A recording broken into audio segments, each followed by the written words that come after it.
Michael Kohlberger is now it's Brian Kohlberger, Brian Christopher Kohlberger, Kohberg.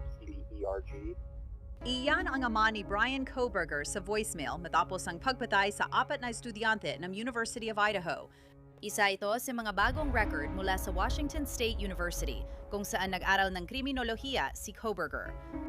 Ipinapakita ng mga record kung ano ang nangyari sa paaralan matapos ang mga pagpatay at pag-aresto at kung paano nakita ng pulis ang kotse ni Kohlberger ilang linggo bago siya maaresto. Ako si Angela Levy. Ito ang Law and Crime.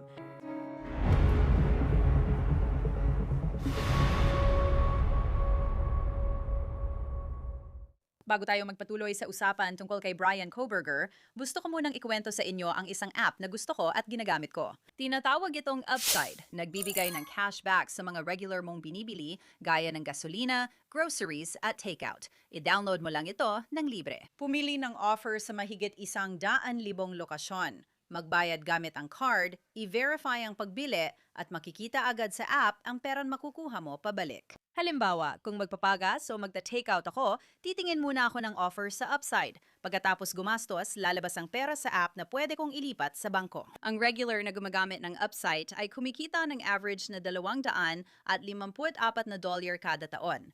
Sino ang makakatalo doon? Para makakuha ng cashback, i-click ang link sa description o i-scan ang QR code sa screen at gamitin ang promo code CRIMEFIX para may dagdag kang 25 sentimo bawat galon sa unang tangking gas. Noong Nobyembre 13, 2022, isang tawag sa pulisya sa Moscow, Idaho ang nagbago ng lahat. 4 na estudyante ng University of Idaho ang natagpuang patay sa inuupahang bahay sa King Road matapos pagsasaksakin. Uri ito ng krimen na nakakagulat kahit sa malaking lungsod. Sa Moscow, isang bayang pangkolehiyo kung saan dati di nilalok ang pinto ng mga tao, pero magbabago na iyon. Noong nakaraang araw, galing sina Maddie Mogan, Kaylee Gonzalez, Ethan Chapin at Xana Cornodel sa malaking football game, nagparty at nag-enjoy gaya ng karaniwang ginagawa ng mga estudyante sa kolehiyo. Ilang oras lang ang lumipas, patay na sila, pinagsasaksak habang nasa kanilang mga kama. Si Xana ay talagang lumaban para sa kanyang buhay, mahigit 40 beses siyang nasaksak. Nagsimula na ang paghahanap sa mamamatay tao, mahalaga ang bawat oras. Noong umpisa ng investigasyon, walang nakakaalam na ang mamamatay tao, si Brian Kohlberger, ay nag-aaral lang sa Washington State University sa Pullman, sa kabila lang ng hangganan ng estado, ilang milya lang ang layo. Isa siyang PhD student sa kriminolohiya, isang teaching assistant pa nga, at naglalakad-lakad siya sa mga pasilyo ng WSU na parang walang nangyari. Simula Disyembre 2022, ilang ulit na kaming humingi ng record mula sa WSU. Sinusuri ang panahon ni Brian Kohlberger doon at inaalam kung may alam o hinala ang administrasyon sa mga ginagawa niya. Nagbigay sa amin ang WSU ng panibagong batch ng mga record kamakailan lang. May mga bahagi itong bagong impormasyon gaya ng 2 pulis na nakakita sa puting Elantra mula sa police bulletin 2 linggo lang matapos ang mga pagpatay. Pag-uusapan ko pa yan mamaya. Malaking pagkakataon ang nasayang, ngunit nagkaroon ng internal na usapan tungkol sa mga pagpatay at alalahanin ng mga magulang ng estudyante tungkol sa mamamatay taong malaya pa. Ayon sa isang magulang, hindi sapat ang impormasyong binibigay ng universidad tungkol dito. Tatalakayin ko lahat ito, pero bago ang lahat, balikan muna natin ang simula noong Nobyembre 13, 2022 bago mantanghali. May tumawag sa Siam na isang-isang ang mga ka-roommate ni na Maddie, Kaylee at Xana. Isang pulis mula sa Moscow ang tumugon sa bahay sa King Road. Ano ang naalala mo nakita mo? Naalala ko na nasa kwarto ako at sinusubukan kong matulog. Tapos narinig ko si Kaylee na dinala ng ex-girlfriend niya ng mabilis. Alin ang kwarto mo? Kaylee! Alin ang kwarto mo? Oo. Ikaw pa lang nasa kwarto mo yun. Kwarto ko, hindi kwarto ni Xana. Kwarto ko. At ang kwarto mo ay ito mismo rito. Sa tingin ko, iyan. Kwarto, ikalawang palapag. Sige. Ang narinig ko lang ay narinig ko siyang umakyat sa itaas. Parang, sige, matutulog na ako. Kasi umaakyat na siya sa itaas. Si Kaylee at ang asom si Murphy. At hanggang sa pinakataas. Oh, doon ang kanyang kwarto. Sige. Paglapit ko sa kwarto niya, narinig ko siyang sumigaw at bumaba ng hagdan dahil may nakita siyang tao. Sigurado ako minang sinabi niya, may tao dito. Sumigaw siya at tumakbo pababa ng hagdan. At sumigaw ako ng pangalan. Tumalon ako at nilako ang pinto ko dahil sobrang natakot ako. Tapos narinig ko na may tao sa banyo at narinig ko siyang umiiyak. At narinig ko mga lalaking nagsabi, magiging okay ka, tutulungan kita. Tinawag ko pa rin siya pero di sumagot. Binuksan ko sandali ang pinto at nakita ko ang lalaking iyon. Hindi siya masyadong matangkad, nakaitim lahat at may maskarang natatakpan ng noo at bibig niya. At nilako ang pinto at tumawag ako at hindi ko alam ang gagawin ko. Medyo nakakakilabot ito. Alas 4 ng umaga. Sige, ilarawan mo yung lalaking nakita mo. Sa tingin ko, hindi naman siya mas matangkad sa akin. At hindi ko siya masyadong nakita, pero halos sigurado ako. Nakaitim siya mula ulo hanggang paa. Nakamaskara siya na natatakpan ng noo at bibig. Hindi siya nagsalita sa akin. Sinara ko lang ang pinto at nilock. Sinabi niya kung ano ang gusto niyang gawin. Sa tingin ko, lumabas siya sa sliding door ng kusina, papuntang likod ng bahay. Walang nakakaalam noon, pero ang taong nakasuot ng itim ay si Brian Koberger, isang PhD student mula sa Washington State University. Ang mga selfie niyang nakaitim ay kalaunang nakuha mula sa kanyang cellphone. Wala pang 3 oras matapos malaman ang tungkol sa mga pagpatay, nakipag-ugnayan na si Gary Jenkins, hepe ng pulisya ng WSU, sa hepe ng pulisya ng Moscow. Sumulat si Jenkins, napansin kong wala akong numero ni Tyson. Kung ikaw o si Tyson ay tatawag sa akin, ikatutuwa ko yon. Isa si Tyson sa mga nakatataas sa departamento. Napatuloy ang komunikasyon ni Fry at Jenkins sa buong investigasyon pagsapit ng alas 3 ng hapon. Nang hapon na iyon, nakikipag-text si Hepe Jenkins sa isang tao sa WSU tungkol sa pagpo-post ng alerto para sa mga estudyante at staff upang ipaalam sa kanila ang tungkol sa mga pagpatay sa Moscow.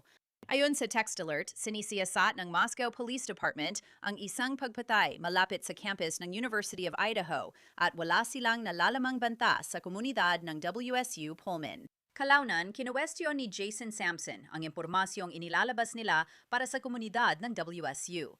Pagkalampas lang ng alas 6 ng gabi. Noong Nobyembre 13, sumulat si Sampson kay Hepe Jenkins. Parehong site ay na-update na. Tanong, base sa mga nabasa ko, bakit hindi ito itinuturing na patuloy na banta? Ibig bang sabihin, hindi na ito mukhang random kung may ebidensya tayo? Tanong lang. Sagot ni Hepe Jenkins, oo, halos ganun nga. Sabi ni Sampson, para lang yon sa personal na kaalaman, ayoko ng detalye. Gusto ko lang maintindihan ang lohika ng pagpapadala ng mensahe. Sumulat si Hepe Jenkins, hindi ko rin gaanong alam. Kailangan ko ring umasa sa mga kontak ko sa Moscow PD para sa tamang impormasyon. Habang nangyayari ito, si Brian Koberger ay pumunta sa Costco at grocery store noong araw na iyon. Nobyembre 16, 3 araw matapos ang mga pagpatay, sumulat ng liham si Hepe Jenkins sa mga estudyante at kawani ng WSU. Para sa komunidad ng Washington State University Pullman Campus, ang pagkamatay ng 4 na estudyante ng University of Idaho nitong middaang weekend ay labis na nagpagulat at nagpalungkot sa WSU. Habang ang kaso ay aktibong iniimbestigahan ng Moscow Police Department, kakaunti pa lamang ang mga detalye na inilalabas tungkol sa kung paano at bakit ito nangyari at kung sino ang gumawa ng mga karumal-dumal na krimeng ito. Kung may banta sa publiko, agad naming ipapaalam ito kasama ang Moscow Police Department. Gayunpaman, tiniyak sa akin ng Moscow Police Department na batay sa impormasyon mula sa kanilang paunang investigasyon, naniniwala ang mga investigador na ito ay isang hiwalay at sadyang pag-atake at walang agarang banta sa buong komunidad. Ngayon, ang liham na ito ay 3 araw na mula nang magsimula ang investigasyon at based sa aking pagsusuri sa lahat ng ulat ng pulisya, ang Moscow PD, wala pa silang mga suspect. Nag-imbestiga sila tulad ng ibang departamente. Isa lang ang naging pangunahing suspect pero natanggal siya sa listahan matapos ang DNA test. Samantala, sa lahat ng panahong iyon, malayang naglalakad si Brian Koberger sa WSU. Matapos umamin at mahatulan si Koberger, sinabi ng mga investigador na wala silang nakitang koneksyon sa pagitan niya at ng mga biktima at hindi pa rin nila alam kung bakit niya pinili ang bahay sa King Road. 9 na araw matapos ang pagpatay, nagpadala ng sulat sa WSU ang nag-aalalang magulang na may tanong. Sumulat ang ina, may 4 akong tanong na kailangang masagot agad para makagawa ng tamang desisyon para sa kaligtasan ng anak naming babae. Ano ang plano ng WSU para protektahan at maiwasan ang panganib sa mga estudyante? Ano ang bagong plano para sa kaligtasan ng WSU maliban sa payong maging alerto at tumingin sa paligid habang naglalakad? Pangatlo, ano ang maaaring gawin ng mga estudyante sa WSU para maipagpatuloy ang semestre kung sa tingin namin ay hindi ligtas manatili doon? At pang-apat, paano masasabing ligtas ang campus o Pullman ng WSU kung mismong mga pulis ay nagsabing hindi nila kayang tiyakin ang kaligtasan ng sinuman sa Palouse? Panghuli, dahil nangyari ito kahapon, mukhang patuloy na bumababa ang antas ng kaligtasan. Ano ang pananaw ng WSU tungkol dito? Bilang magulang, kulang ang komunikasyon mula sa WSU. Hindi rin namin nakikitang sapat ang 5 minutong layo o 5 milyang pagitan ng mga campus para masabing ligtas ang isa at hindi ang isa pa. Araw-araw nagbibigay ang University of Idaho ng impormasyon sa ginagawa nila para sa estudyante at pamilya. Dito sa Boise, ini-interview kami ng media kung papayagan naming bumalik ang aming mga anak. Mahirap magdesisyon kapag kulang ang impormasyon mula sa WSU. Salamat sa paglalaan ng oras para sumagot. Sana ay makarinig ako mula sa inyo bago ang Sabado kung kailan inaasahang babalik ang aming anak na babae. Pinahahalagahan ko ang inyong oras at ang pagsagot sa aking mga tanong. Ipinasa ang email sa administrador para asikasuhin. May isa pang komunikasyong natanggap ng WSU, isang voicemail. Ang pangalan ng aking anak na babae ay ayaw kong bumalik siya sa Washington State University para sa quarter semester dahil sa sitwasyon sa Moscow. At maari mo ba akong tawagan pabalik? Ang pangalan ko ay? Ang suspect ay hindi pa nahuhuli at ang aking anak na babae ay naninirahan sa isang. Kasama niyang umuupa ng bahay ang 5 babae. At ano ang mga opsyon namin para tapusin ang semestre sa bahay? Talagang hindi ako ligtas sa ang pakiramdam ko. At gusto ko sanang sumama sa kanya pero hindi ko magawa. Kailangan ko talaga ang tulong mo. At ito lang ang numerong naiisip ko. Maraming salamat. At pakitawagan mo ako pabalik. Hindi natin alam kailan naiwan ang voicemail na yon, pero tiyak na bago ang bakasyon ng Pasko. Sa huling bahagi ng Nobyembre, may lead na ang pulisya. Video ng puting kotse na umiikot sa King Road sa oras ng krimen. Natukoy ng FBI na ito ay isang puting Hyundai Elantra na modelo mula 2011 hanggang 2013. 2 linggo matapos ang mga pagpatay, ipinadala ang bolo sa pulisya ng WSU, Moscow PD at Pullman PD para hanapin ang puting Hyundai Elantra na yon. Ito ay minarkahang para lamang sa mga tagapagpatupad ng batas. Huwag ipamahagi at huwag pahintuin ang sasakyan o makipag-ugnayan sa driver. Hindi inilabas ng mga pulis ng Moscow ang impormasyong iyon hanggang Disyembre 6. Ipinadala nila ito sa mga ahensya ng batas bilang kumpidensyal na abiso na nagsasabing tawagan kami kapag nakita ninyo ito. Ayon sa mga record ng WSU, may tala ang universidad ng impormasyon tungkol sa sasakyan ni Brian Kohberger. Ilang oras lang matapos matanggap ang abiso, agad naghanap nito ang 2 WSU opisyal. Matapos maaresto si Kohberger, isinulat ni Moscow Police Corporal Brett Payne sa affidavit na si Washington State University Police Officer Daniel Tiango ay naghanap ng mga puting Elantra na nakarehistro sa WSU dahil sa investigasyon. Nakita niya ang isang puting Elantra na modelong 2015 na may plaka mula sa Pennsylvania. Nakarehistro kay Brian Kohberger ang sasakyang ito. Pero may kakaiba talaga dito dahil hindi lang si Tiango ang naghanap at nakakita sa sasakyan na ito, alam din natin na may isa pang pulis na talagang pumunta sa apartment complex at personal na nakita ang sasakyan. Nakita niya ito pero walang tumawag sa pulisya ng Moscow para mag-report. Tinanong ko si Hepe Jenkins noong Hulyo 2025. Panurin ninyo. Naglabas ng bolo noong Nobyembre. Ilang linggo pagkatapos ng mga pagpatay para lang sa tagapagpatupad ng batas. At may ilang opisyal mula sa Washington State University na napansin na mayroong puting Hyundai Elantra na pagmamay-ari ni Brian Kohberger sa campus. Ibang taon ito kaysa sa hinahanap nila. Pwede mo bang ipaliwanag kung ano nangyari doon? Nabanggit ito sa sinumpaang salaysay para sa probable cause, pero tingin ko marami pa rin kalituhan dahil akala ng iba, tinitingnan na siya nun pa. Pero sa tingin ko, hindi ganoon ang kaso, kasi ginawa pa nilang pampublikong bolo noong Disyembre 7. Tama, yung bolo na nakuha namin ay sa tingin ko kapareho ng inilabas sa publiko. Pero ito ay noong Nobyembre 28 pa. Nagpadala sila ng bolo sa lokal na law enforcement na may kasamang sasakyang mahalaga sa investigasyon na tinawag nilang law enforcement sensitive, kaya hindi dapat ibahagi sa labas ng law enforcement. At ang description ng sasakyan ay isang puting Hyundai Elantra na mula sa taong 2011 hanggang 2013. At kaya isa sa mga opisyal namin sa loob ng 16 na oras matapos matanggap iyon. Matapos matanggap ang bolo, sinuri niya ang aming parking database na naglalaman ng impormasyon tungkol sa mga sasakyang may parking permit o nagbabayad para mag-park sa campus. At nakakakita siya ng isang puting Hyundai Elantra na may plaka ng Pennsylvania, nakarehistro kay Brian Koberger, pero ito ay modelong 2015. Kaya ang bolo ay napaka-espesipiko tungkol sa makinang sasakyan, modelo ng sasakyan, taon ng sasakyan at kulay. Kaya hindi niya yon isinama bilang tip.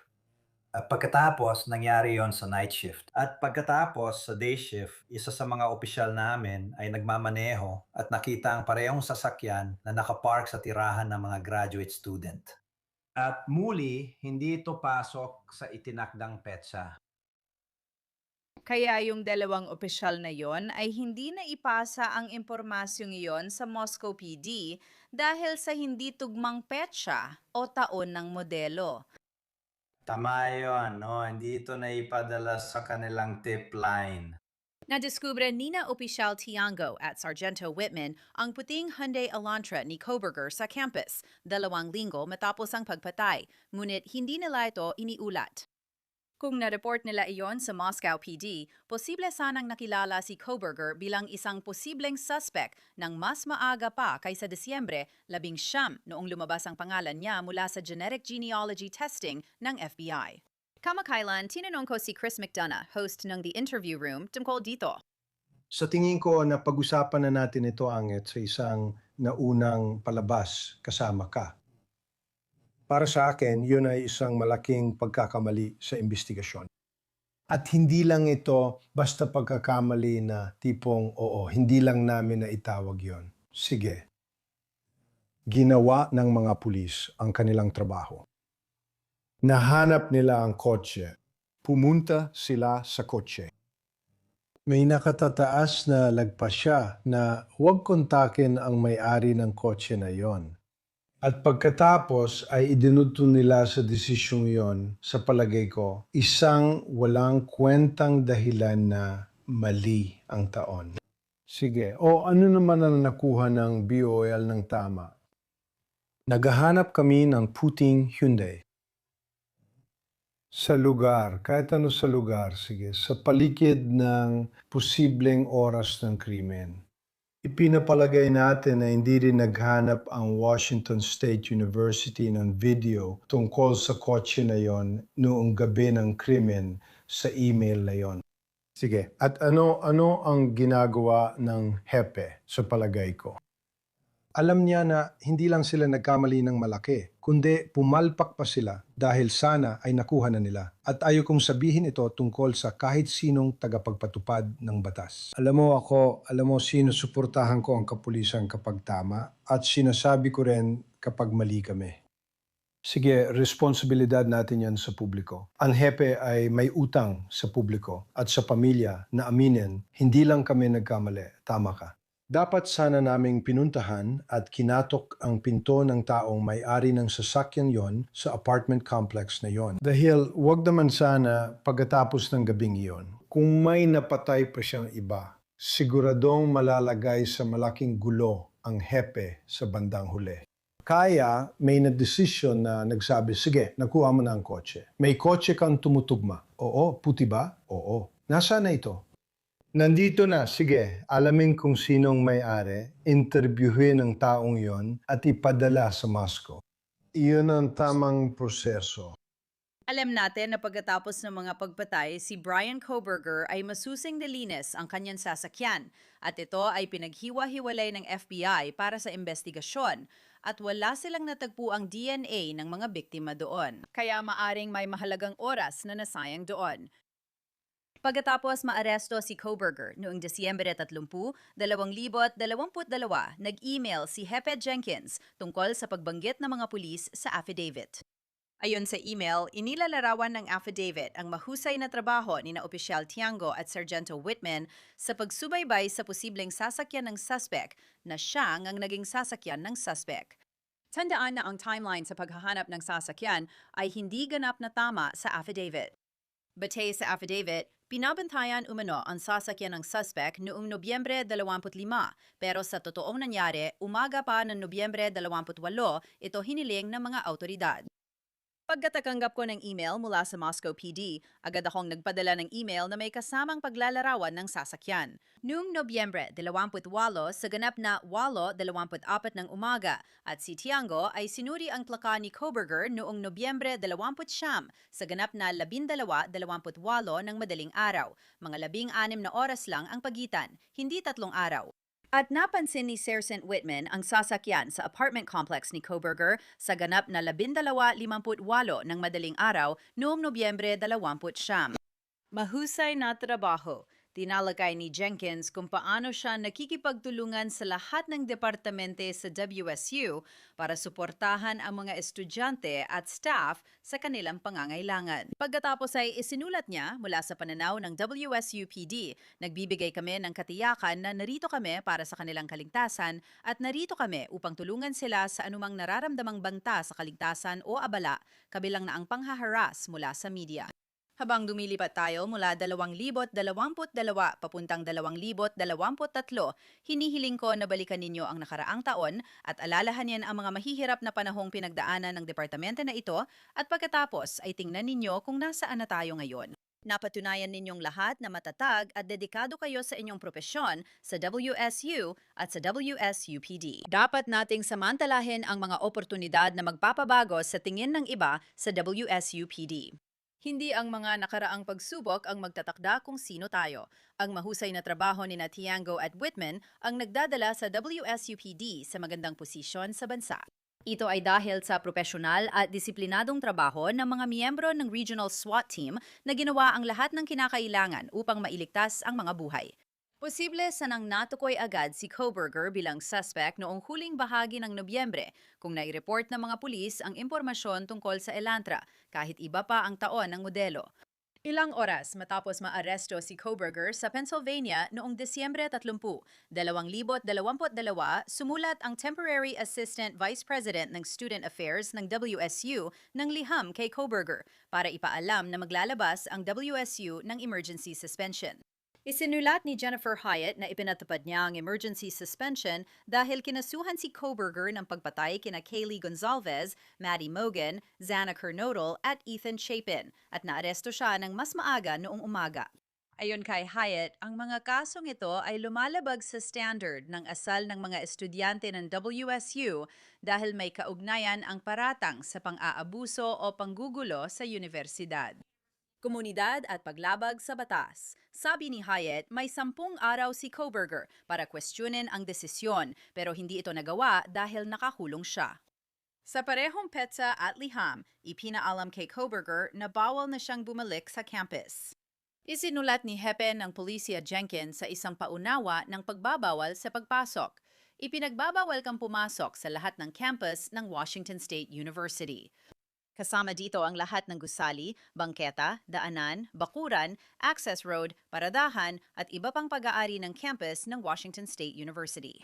Epektibo agad ang babalang ito at magpapatuloy hanggang marisulba ang nakabinbing mga kasong pandisiplina sa estudyante at ikaw ay nabigyan ng nakasulat na pahintulot na bumalik sa campus. Pag-aresto kay Kohberger, tumawag ang kanyang ama si Michael sa universidad para magtanong tungkol sa apartment ng anak niya. Pakinggan ito. Michael Kohlberger, Nuggets, Ryan Kohlberger, Ryan Christopher Kohlberger, Kohberger. Ang numero ng telepono namin dito sa bahay ay, si Brian ay tumira sa, ang gusto kong malaman ay, tungkol sa apartment at kalagayan niya. Iyan ang una. Pangalawa, kung hindi mo kayang sagutin ang tanong na yan, naiintindihan ko. Kung maaari mo kaming ituro sa tamang direksyon, hindi ma-access ang telepono ni Brian. Hindi mo rin ma-access ang kanyang email. Pagkatapos ng pag-aresto, nag-alala rin na baka may mga susi pa si Brian Kohlberger sa mga gusali sa campus. Naniniwala si Chief Jenkins na nasa apartment ni Kohlberger ang mga susi at hahanapan niya ng paraan para mabawi ang mga ito. Isinama sa email ang larawan ng susi na dapat kay Kohlberger.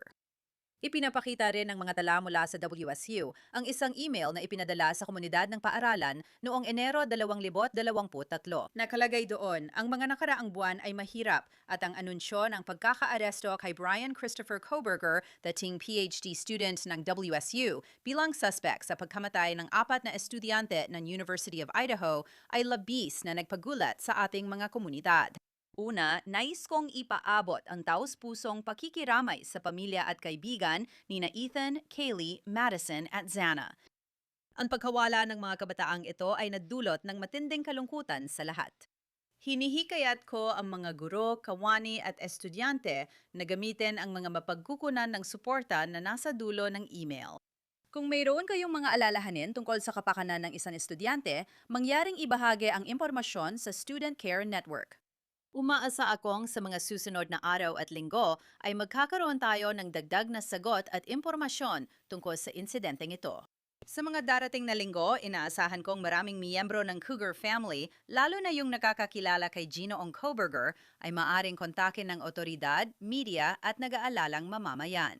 Mahigpit kong hinihikayat ang lahat na makipagtulungan sa proseso ng investigasyon hanggat kaya nila. Hinikayat din sa email na ibahagi ang mga tip at impormasyon sa Moscow Police Department. In-interview ng kulisya ang guro, estudyante at staff sa WSU na nakatrabaho ni Kohlberger. Napansin nilang madalas niyang pag-usapan ang sexual burglary, ang kanyang larangan. Ikinawento niya si Ted Bundy at sinabing magaling ang gumawa ng mga pagpatay sa Moscow. Lumabas sa investigasyon na nakatanggap ang WSU ng 13 reklamo laban kay Kohlberger dahil sa pagpaparamdam ng pagkailang sa mga estudyante, lalo na sa mga babae. Nagsampa na ng kaso ang mga pamilya ng 4 na biktima laban sa WSU sa kasong wrongful death.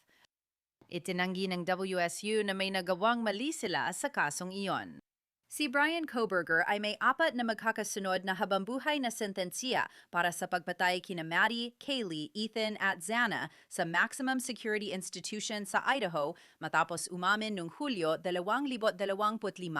Dito nagtatapos ang episode ng Law and Crime. Ako si Angelette Levy. Salamat sa pagsama. Magkikita tayo dito sa susunod.